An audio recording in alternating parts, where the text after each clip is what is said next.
Hey everyone, today's episode is about a bit of a controversial topic. It's water roots versus soil roots. A lot of people have a bunch of different opinions about this, so please let me get to the end of the video. I'm going to try and lay out as much information as I've researched about this topic. So let's get into what really kicked me off down this path. So I've long had the discussion with people whether or not you can take a water propagation and convert it over to being a soil pot. I've been doing this for years and I've had no trouble with it. But a lot of people think once you prop in water, then you're forced to stay in water and you can't really go anywhere outside, I guess, of LECA. Never really going into a soil or soilless media like an aroid mix. So kind of with this opinion of mine, I came across a post on a Facebook group I'm a part of. Essentially, it says, when rooting a cutting in stratum, that's the media we talked about before, will the new roots be water roots or will they be soil roots? And I think I kind of had a bit of a smart ass answer, but I wanted to simplify it and just simply say roots are roots, because botanically and morphologically speaking, these roots that come out on this plant, like that one right there, they're simply going to be roots. But as you can see from the replies, everyone didn't agree with me. And I think we're answering kind of a different question. I think people get confused where roots come from. If they come off of a node, what type of root will that be? If I put it in water, will it then be a water root and I can never convert it to soil? And it gets kind of confusing. But at the end of the day, roots will essentially be roots that are adapted to different levels of oxygen in their environment. So to answer this original poster's question, the stratum roots that come off of this cutting or tissue culture will simply be roots that are adapted to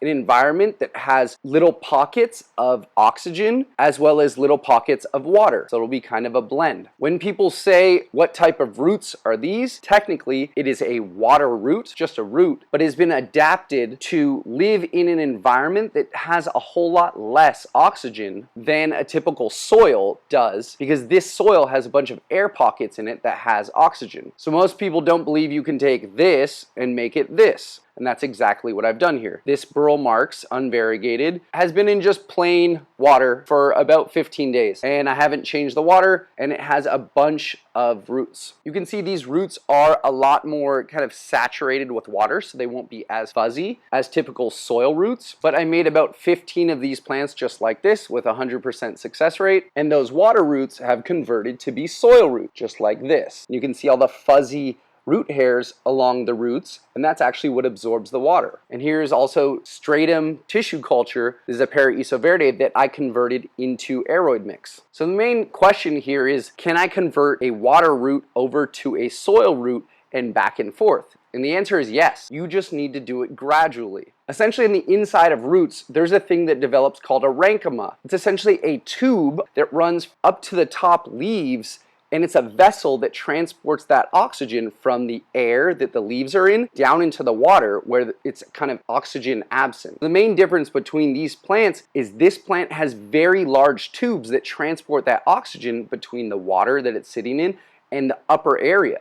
Whereas this plant that's sitting in that highly porous aroid mix, it has a bunch of air in its roots so that it can exchange that gas at the root level. This one has to send the gases up towards the stem and exchange it back. But the main summary is most plants will survive this transition because the plant root adapts. Those tubes adapt in size depending on what the level of oxygen is. So essentially it's called acclimatization, and it's the method of switching these roots over to soil roots or soil roots over to hydro-LECA roots, just water roots. The point is that transition needs to be done slowly, and that can simply be done with a chunky aroid mix. Make sure it is very airy.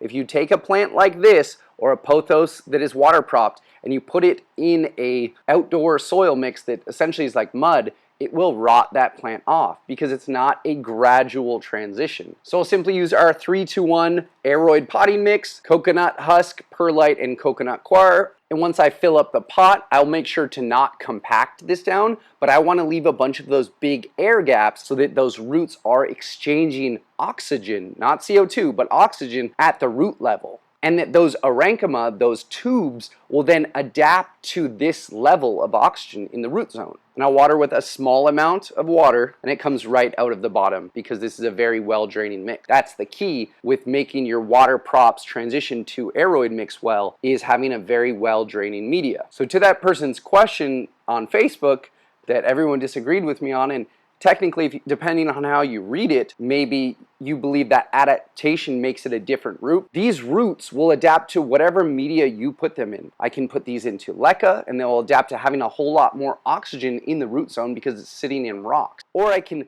put them in more of an aroid mix, like I've done with this Paraiso Verde that started in stratum, and then those roots, these stratum roots, soil or water roots, whatever you want to call them, they will adapt to their new environment. You just need to make that transition gradual. But from a morphological standpoint, aroids produce typically two types of root. They produce seminal roots and they produce nodal roots. So when I take a cutting of something like this Syngonium, it's going to produce roots from the node, because this isn't from seed, but it's going to produce roots from the node. Whether these are water or soil roots doesn't matter to me. I'm going to simply transplant this in whichever media that I prefer, but I'm going to do it gradually so that this plant isn't shocked by that. And the key with where you transplant is make sure that that media has a ton of air in the root zone. Healthy roots and roots that contain lots of oxygen, a root zone that contains lots of oxygen, leads to a high yielding plant and a plant that just grows more leaves and grows much more rapidly. That's the differentiation between LECA, which grows 30% faster than soil. The difference is the amount of oxygen that's in the root zone. So call them soil roots, call them water